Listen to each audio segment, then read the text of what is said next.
بسم الله الرحمن الرحيم والحمد لله رب العالمين اللهم صل وسلم وبارك على نبينا وحبيبنا محمد وعلى آله وصحبه أجمعين وبعد. Today inshallah we will talk about Surat Nuh. Surat Nuh is the fifth surah in the cluster of surahs from Al-Mulk to Al-Mursalat, the 29th juz of the Quran. And it talks to us about da'wah, what the Muslim needs in order to perform proper da'wah, what proper da'wah looks like, why it's important for us to do it, and what the methods are. And each surah looks at a different angle from these different topics under the umbrella of da'wah. And that's why this juz is very important, I think, for everyone to not only to learn, but to practice. And the first four surahs that we talked about in the juz gave us what a Muslim needs out of the four major categories. The Muslim, how much knowledge you need, what you need to know, Surat Al-Mulk, what ethics and values you need to have, Surat Al-Qalam, what spiritual connection and affection you need to have in Surat Al-Haqqa, and then what behaviors need to be a part of your character in Surat Al-Ma'arij. And all four together, put together, is what a Muslim needs in order for him to perform proper da'wah, him or her. And when I say what I mean by proper da'wah is that if you don't have these four categories, the minimum that is needed, that is required, that is in these surahs, then your da'wah is not going to be performed properly, and people won't respond to it, and there'll be something missing in it, and it will look awkward, and it won't seem as sincere and as genuine, and it probably won't serve its purpose. And that's why it's important to understand these concepts that the surahs are talking about and actually take them very seriously. It's almost worth doing a completely separate series just to talk about in detail what each surah looked at in terms of these four categories. Surat Nuh gives us an example of da'wah, and Surat Al-Jinn is going to do the same thing, but they're going to do their opposite. Surat Nuh gives us an example of da'wah, how it's supposed to be done, and how sometimes it doesn't work. It's almost a conundrum. You have someone who's going to do it, show us exactly how it's supposed to be done. Here's an example, exactly how it's supposed to be done, and how it's completely not going to work. And then Surat Al-Jinn is going to be the opposite. And that's the value of Juz' Tabarak, because it teaches us all these hidden messages in terms of understanding what to expect when you perform da'wah. You only do your best, you only try your hardest in spreading the message and representing Islam to the best of your ability. But then who accepts and who doesn't, and who follows and who doesn't, you can't control that. As long as you're doing it the right way, which is what Surat Nuh is going to emphasize a lot, as long as we're doing it properly.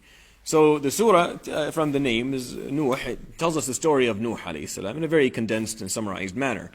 إِنَّا أَرْسَلْنَا نُوحًا إِلَىٰ قَوْمِهِ أَنْ أَنذِرْ قَوْمَكَ مِنْ قَبْلِ أَنْ يَأْتِيَهُمْ عَذَابٌ أَلِيمٌ قَالَ يَا قَوْمِ إِنِّي لَكُمْ نَذِيرٌ مُبِينٌ أَنِ اعْبُدُوا اللَّهَ وَاتَّقُوهُ وَأَطِيعُونِ يَغْفِرْ لَكُم مِّن ذُنُوبِكُمْ وَيُؤَخِّرْكُمْ إِلَىٰ أَجَلٍ مُّسَمًّى إِنَّ أَجَلَ اللَّهِ إِذَا جَاءَ لَا يُؤَخَّرُ لَوْ كُنتُمْ تَعْلَمُونَ. So the surah begins by saying, indeed we sent Nuh to his people to warn them of a painful punishment to come if they don't change their ways. So he comes to his people and he says, "Oh, my people, indeed I am a clear and proper messenger to you, to warn you. أَنِ اعْبُدُوا اللَّهَ وَاتَّقُوهُ وَأَطِيعُونَ. Worship Allah subhanahu wa ta'ala, be aware of Him subhanahu wa ta'ala, and emulate what I'm going to do, or follow my commands. What you'll get in return for these three things is Allah subhanahu wa ta'ala will forgive your sins, and He will not punish you, and give you enough time to change your ways and to live and to lead a good life, and then you'll find reward."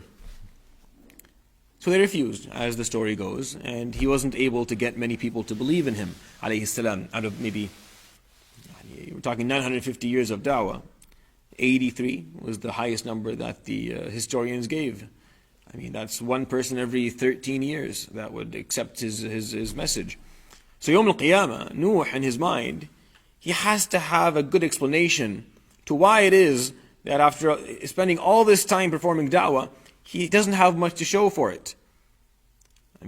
This is an important aspect of understanding Allah subhanahu wa ta'ala's commands and our role.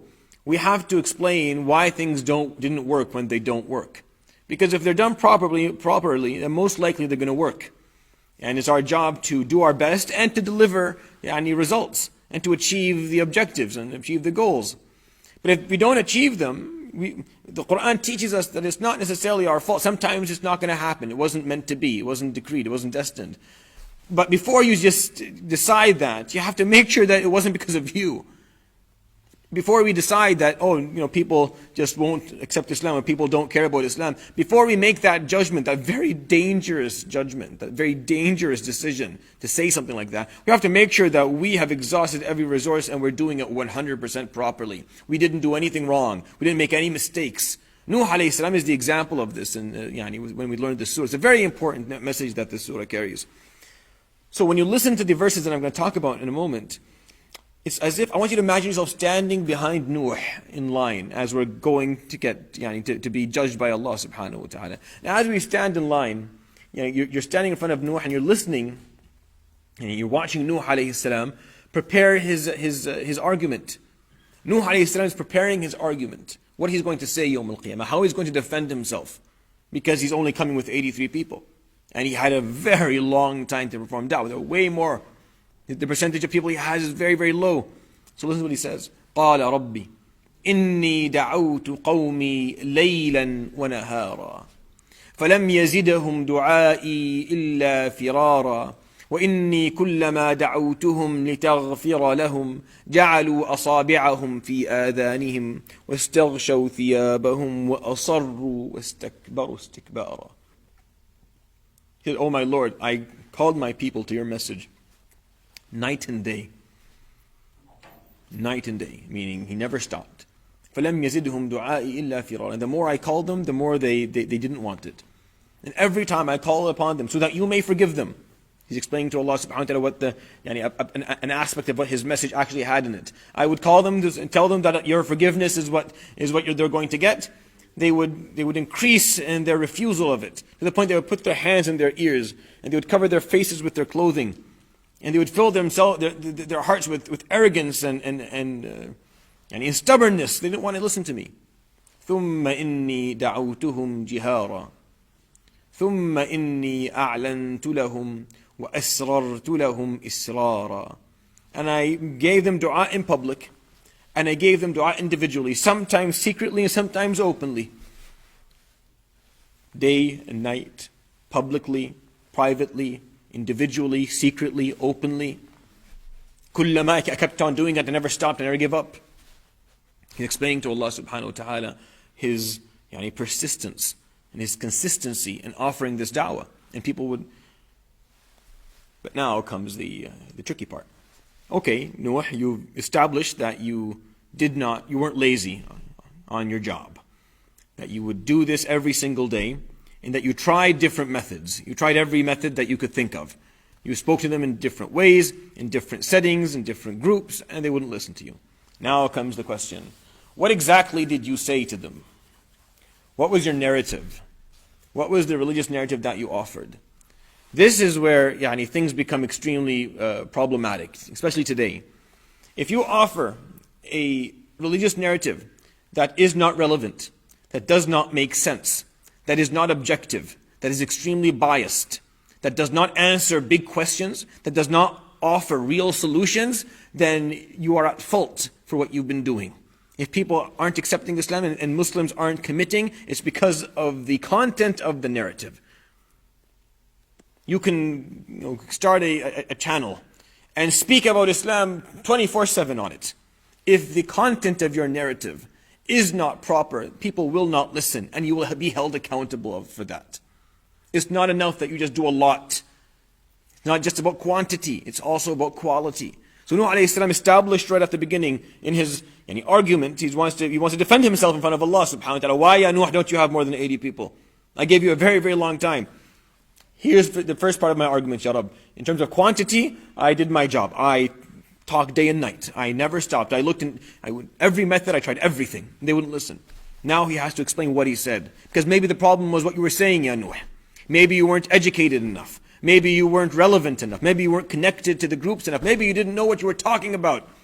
Nuh alayhi salatu wasalam, of course, was the opposite of that. And that's what we're going to learn from this.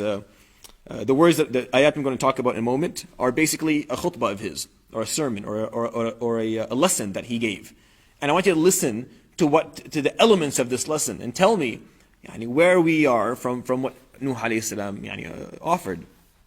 Surat Nuh, Surat al-Khamisah, في الجزء التاسع والعشرين، المحور من الملك إلى المرسلات. هذا المحور الذي يتحدث عن الدعوة نصيب المسلم من كل شيء حتى يستطيع أن يدعو إلى الله دعوة صالحة. أمثلة للدعوة، لماذا نحتاج أن ندعو؟ نحن نحتاج أن ندعو إلى الله سبحانه وتعالى، وكيف ندعو إلى الله سبحانه وتعالى. هذا كله يعني يتناوله هذا المحور وتتناوله هذه السور من كل منه يعني منها من زاوية مختلفة.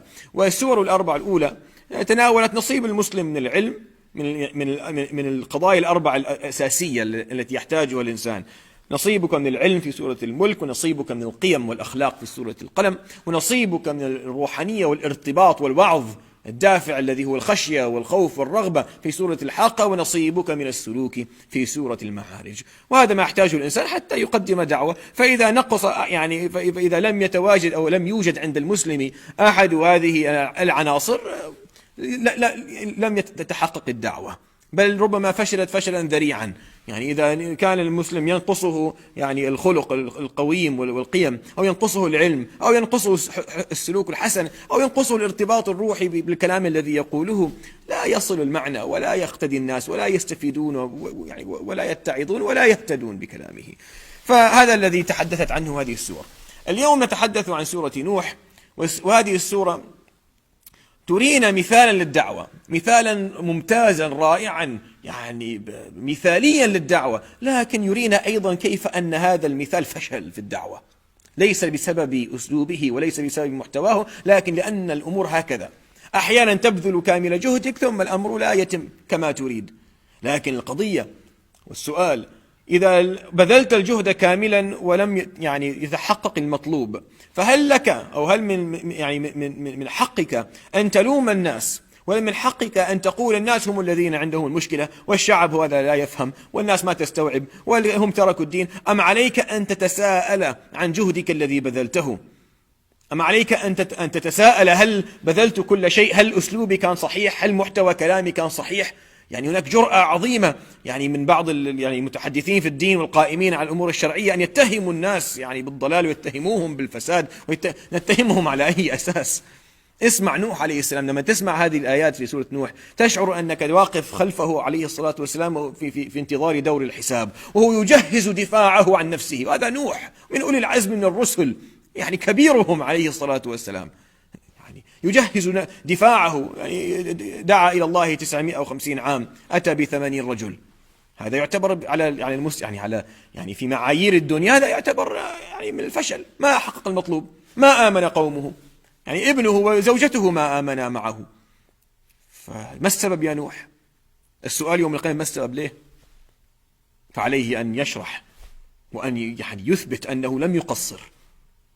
وهذا الذي ينقصنا نحن، يعني المؤسسات الشرعية عندنا في العالم الإسلامي وخارج العالم الإسلامي والدعاء والمنابر يعني ينقصها هذا الإحساس أنه يا ترى الناس ما استجابت لي، الخطأ من؟ ينقصنا هذا الشعور أنه لعله مني، لعلي أخطأت في طريقة عرض الكلام، لعل الرواية الرسمية التي خرجت بها والخطاب الشرعي الذي يعني أبثه في الناس يحتاج إلى مراجعة وإلى إعادة نظر، وأن المبادئ التي أتحدث عنها لا تهم الناس ولا تؤثر في حياتهم ولا تجيب عن أسئلتهم ولا تقدم لهم حلولا. فنسمع الله سبحانه وتعالى يقول: إنا أرسلنا نوحا إلى قومه أن أنذر قومك قال يا قوم إني لكم نذير مبين أن اعبدوا الله واتقوه وأطيعون يغفر لكم من ذنوبكم ويؤخركم. فما استجابوا له. هذه القصة باختصار، وانتهت قصة نوح في السورة. الآن نستمع إلى نوح وهو يدافع عن نفسه أمام الله. طبعا سيكون هناك تتمة يعني آخر القصة في آخر السورة، لكن بالنسبة إلينا يعني عرفنا القضية. الآن نستمع إلى نوح. قال ربي إني دعوت قومي ليلا ونهارا فلم يزدهم دعائي إلا فرارا وإني كلما دعوتهم لتغفر لهم جعلوا أصابعهم في آذانهم واستغشوا ثيابهم وأصروا واستكبروا استكبارا ثم إني دعوتهم جهارا ثم إني أعلنت لهم وأسررت لهم إسرارا. فيبتدئ الحديث عليه الصلاة والسلام بالكم. بالنسبة للوقت يا رب ما قصرت، ليل نهار، كلمتهم في ملأ، كلمتهم فرادى، كلمتهم بالسر، كلمتهم بالعلن، كلما آتيهم مرة بعد مرة وأذكرهم بالمغفرة وما في فائدة. يزدادون إصرارا وكرها، يعني يصرون عليه وأعود إليهم فلا يأس. ليست القضية أني أتيتهم فاستغشوا ثيابهم وأصروا فقلت لا أعود بأعد وإني كلما أعود إليهم مرة بعد مرة، وكلما أتيتهم ازدادوا ابتعادا عني فألحقوا بهم. الكم كان ممتاز، ما قصرت في الكم يا رب، ما نمت، ما تكاسلت، لم أكن كسولا في الدعوة إليك يا رب. جيد، هذا ممتاز. طب ليش ما آمنوا؟ لتكون المشكلة يا نوح مش يعني عدد المرات التي دعوتهم بها، ليكون المشكلة مضمون دعوتك يا نوح. تكون المشكلة الخطاب. مش قالوا لنا اليوم يا أخواني الخطاب، يعني هناك ممكن تعمل قناة وتجلس أمام الشاشة تتحدث عن الدين 24/7، لكن إذا كان خطابك خطابا يعني فاشلا، خطابا خاطئا، خطابا لا يعني يشرح شيئا للجماهير وليس فيه وعي وليس فيه علم وليس فيه منهج تفكيري سليم، الناس لن يستجيبوا لك وستحاسب يوم القيامة. لا تستطيع أن تقول والله جلست ما أحدث الناس ليل نهار، فهمنا بس ما الذي قلته. فأصبح السؤال لنوح عليه السلام ماذا قلت؟ هات لنشوف ماذا قلت. فنوح عليه السلام الآن يشرح، والذي سنسمعه الآن خطبة لنوح، يعني عجيبة والله. هذا الكلام الذي تسمعه خطبة لنبي، تقول والله نحن في مكان آخر لما نتكلم. So what did he say? This is what he says. فقلت استغفروا ربكم إنه كان غفارا يرسل السماء عليكم مدرارا ويمددكم بأموال وبنين ويجعل لكم جنات ويجعل لكم أنهارا. The first thing I told them is istighfar. You need to ask for forgiveness. Why? Because if you ask for forgiveness, you build a civilization. Because once you ask for forgiveness, you are capable of identifying your mistakes. And once you identify your mistakes, then you're less likely to make them again. Which means every day you get better. Every day you take a look at the mistakes you made yesterday, and you take out a few of them. So the next day you're not making those same mistakes. So that means you're a better version of yourself from yesterday. And today you do the same thing, so tomorrow you're a better version, and the day after that, and every day the community gets a bit better, and we move forward. This is istighfar that builds a civilization that allows communities to prosper. And he explains to them, if you do that, يُرْسِلِ السَّمَاءَ عَلَيْكُمْ مِدْرَارًا, khayr will start coming to you. You'll see more khayr when you get better, when you treat everything around you better, when you treat each other better, and you treat your environment better, and you treat your community, and you're better to everything around you, then khayr is going to start to happen. More rain will come, more food from the earth will come, bigger families, more wealth. Everything will get better. If you get better, then everything around you is going to get better. That's the first thing he told them to do, alayhi salatu wasalam. You have to change our character. You have to make our change. You have to make a change that is embedded in our relationship with Allah subhanahu wa ta'ala, which is istighfar, that will lead to actual achievement in life. And then he goes like this. مَا لَكُمْ لَا تَرْجُونَ لِلَّهِ وَقَارًا. Why is it that you don't have the proper respect for your Lord? وَقَدْ خَلَقَكُمْ أَطْوَارًا. And he created you in stages. أَلَمْ تَرَوْا كَيْفَ خَلَقَ اللَّهُ سَبْعَ سَمَاوَاتٍ طِبَاقًا وَجَعَلَ الْقَمَرَ فِيهِنَّ نُورًا وَجَعَلَ الشَّمْسَ سِرَاجًا. Didn't you see how Allah subhanahu wa ta'ala created the cosmos one layer upon the other? And there's light in the moon, and there's a burning sun above you that gives you energy. وَاللَّهُ أَنْبَتَكُم مِّنَ الْأَرْضِ نَبَاتًا. Indeed, Allah subhanahu wa ta'ala grew you out of the earth like a plant. ثُمَّ يُعِيدُكُم فِيهَا. And then He will have you go back to it again. Once you die, you will go back into the earth. وَيُخْرِجُكُم إِخْرَاجًا. And will extract you from it again. وَاللَّهُ جَعَلَ لَكُمُ الْأَرْضَ بِسَاطًا لِتَسْلُكُوا مِنْهَا سُبُلًا فِجَاجًا. And indeed, He made this earth easy for you to move around on. It's like a carpet. You can just walk wherever you want. And you can لِتَسْلُكُوا مِنْهَا, so that you may go and search and see the different pathways that exist in it. لِتَسْلُكُوا مِنْهَا سُبُلًا فِجَاجًا. This is his khutbah. There's more science and nature in his khutbah than you will find in all the khutab that are given in the Islamic world today in a year. He speaks of more science, of more natural phenomena that you're supposed to be looking at and benefiting from. He's talking about the creation of the cosmos and the moon and the sun, and our creation in stages, coming from the earth, going back into it, the ease of movement on earth. At a time, I'm sure they weren't very advanced technologically or scientifically back at the time of Nuh alayhi salam. And yet he is using, that is the narrative that he uses, alayhi salatu wasalam. He speaks to them of the future. He gives them the evidence that they need that they need in order to build their iman in Allah subhanahu wa ta'ala from the surrounding universe that they live in. This is Nuh alayhi salam's khutbah.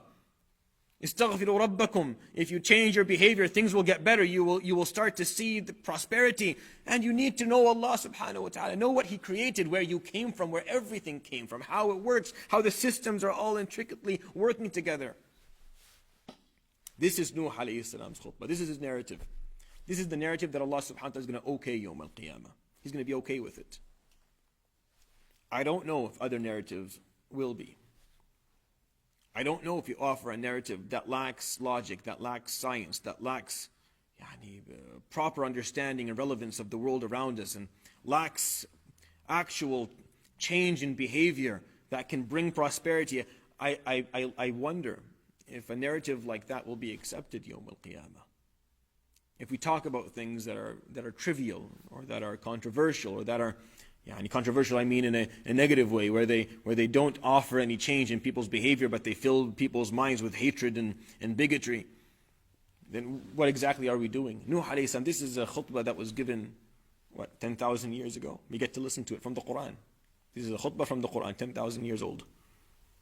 What do you think someone is speaking 10,000 years ago about? Istaghfiru yursil as-samaa'a wa yumdidkum wa yaj'al lakum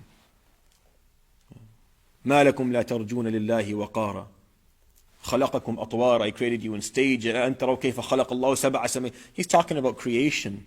He's talking about the stages of how life exists on earth and what comes from the sky. He's talking about the universe, to look at it, to take from it the knowledge and the science that you need in order to believe in Allah subhanahu wa ta'ala properly, and then revere Him properly, and then follow His path properly. This is what prophets did. This is the narrative that Allah subhanahu wa ta'ala is okay with and will accept. I don't know about any other narrative and how He would deal with it subhanahu wa ta'ala. So Nuh alayhi salam at this point has proven to Allah subhanahu wa ta'ala that in terms of quantity, I did my part. In terms of quality, here's an example of what I used to tell them. So he's able to defend himself. That he did it right. He did it properly. This time, it wasn't his fault. Because 9 times out of 10, when people don't respond to what you're doing, you're not doing it right.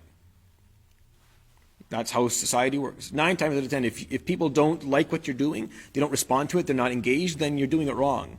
You need to, it's your job, it's your obligation, it's your ethical and religious obligation to revise everything, not to blame societies, not to blame people. Learn this from Nuh. He is standing there Yawm al-Qiyamah trying to defend, he knows he has to defend himself. He knows he has to defend himself. Isa alayhi salam is going to have to defend himself. Ya Isa, أَأَنْتَ قُلْتَ لِلنَّاسِ اتَّخِذُونِي وَأُمِّيَ إِلَهِينِ مِن دُونِ اللَّهِ. Isa, did you tell the people to worship yourself and your mother? He didn't, but he has to defend himself Yawm al-Qiyamah about it. Go to Surat Al-Ma'idah and you'll see a long defense trying to explain that he didn't. But he has to, because if people did something, and a lot of them did it, 9 times out of 10 it's your fault. There are exceptions, of course. The prophets are examples of those exceptions. Now the question is, are we as well?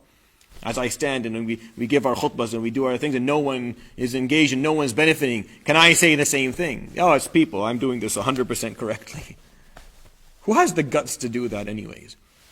Who has in their hearts fearfulness of Allah subhanahu wa ta'ala, reverence of Allah subhanahu wa ta'ala, and the guts to say, no, it's people's problems, not mine. I'm doing it right. I know what I'm doing. It doesn't exist. It never does.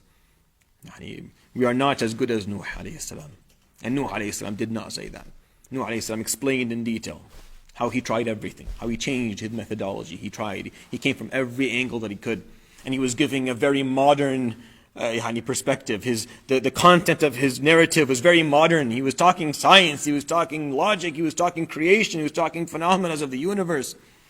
That's how he was trying to explain. He was talking about building civilization through changes that started in the heart.